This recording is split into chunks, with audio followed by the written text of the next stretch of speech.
खबर दिए कि जा करके घर पर कह दीजिए कि कोई ना कोई सामान लेकर के हम लोग आए हैं, बहुत सा कथा को श्रवण करना चाहिए और नौकर चाकर को विदा करें। ऐसे वचन को कहने पर लीलावती और कलावती दोनों मतारी बेटी बैठकर कथा सुन रही थी। उसी समय भगवान का ऐसा दया देख करके और वहाँ पर साहूकार के पत्नी जो सेठाइन थी लीलावती बोली कि हे बेटी तुम कथा को सुन लो, तब समय आती हूँ देख करके कि कथा में कौन आया है कौन नहीं। इसलिए कि समय अगर जिसका डाउन हो जाए, कोई स्थिति खराब हो जाता है, जिसको नहीं बोलने का होगा वे भी मजाक बना देता है ना जी। तो इसीलिए लीलावती कह के और कही कि हे बेटी तुम पहले कथा को सुनो, हम आते हैं देख करके बात सही है कि गलत है। ऐसे वचन को सुन करके कार्य करने पर कलावती कन्या मन में विचार की और वहाँ कथा को सुनने लगी। समय बीतने के बाद बहुत समय बीत गया तो लीलावती नहीं आई।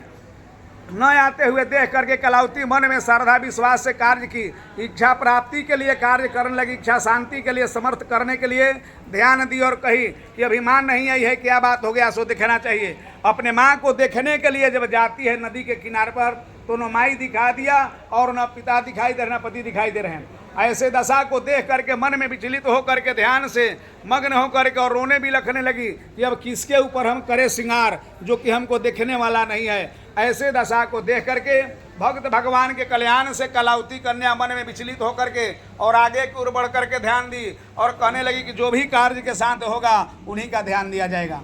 ऐसे मन में सोच करके श्रद्धा के साथ में कल्याण की और फिर कलावती कन्या वहाँ से उठ करके जाती है देख करके तो रोने लगी। फिर आकाश कही कि इसी कार्य में देख करके न पिता न पति न माँ, अब नौका में कूद करके हम अपना प्राण त्याग देंगे। ऐसे वचन जब ही ली है तो कड़ाऊ लेकर सती होने का निश्चय की। आकाश से वाक्य, हे कन्या कलावती, जो तुम प्रसाद को त्याग करके और पति दर्शन के लिए चली आई हो, इसी कारण से तुम्हारा पति अंतर ध्यान हो गया है। जाओ, जा करके प्रसाद खा करके आओगी तो पति से भेंट हो जाएगा। ऐसे वचन को कहने के बाद में कलावती कन्या दौड़ करके आती है जहाँ कथा हुआ है।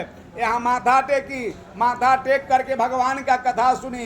कथा सुनने के बाद के प्रसाद खाई और प्रसाद खाकर नदी के किनारे पर गई तो उनको जस के तस पहले का समान पिता और पति नौका पर बैठ के आते दिखाई दिए।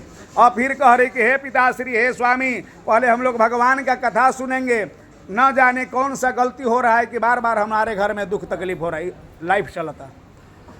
सर्वदे कल्याण करने के लिए भगवान की दया दृष्टि होकर के समय के अनुसार कार्य हुआ। मन में विचलित होकर के श्रद्धा भक्ति से सबके कार्य में प्रवीण हो गई और फिर वहाँ भगवान का प्रसाद खाई और जस के तस पहले के समान उनके घर में सब चीज़ तैयारी हो गई। फिर कही कि जब तक हम लोग जीवित रहेंगे हर पूर्णमासी हर संक्रांति को कथा को सुनेंगे। इति श्री स्कंद पुराणे रेवाखंडे सत्यनारायण भरत कथा का षष्ठम अध्याय पूरा हुआ।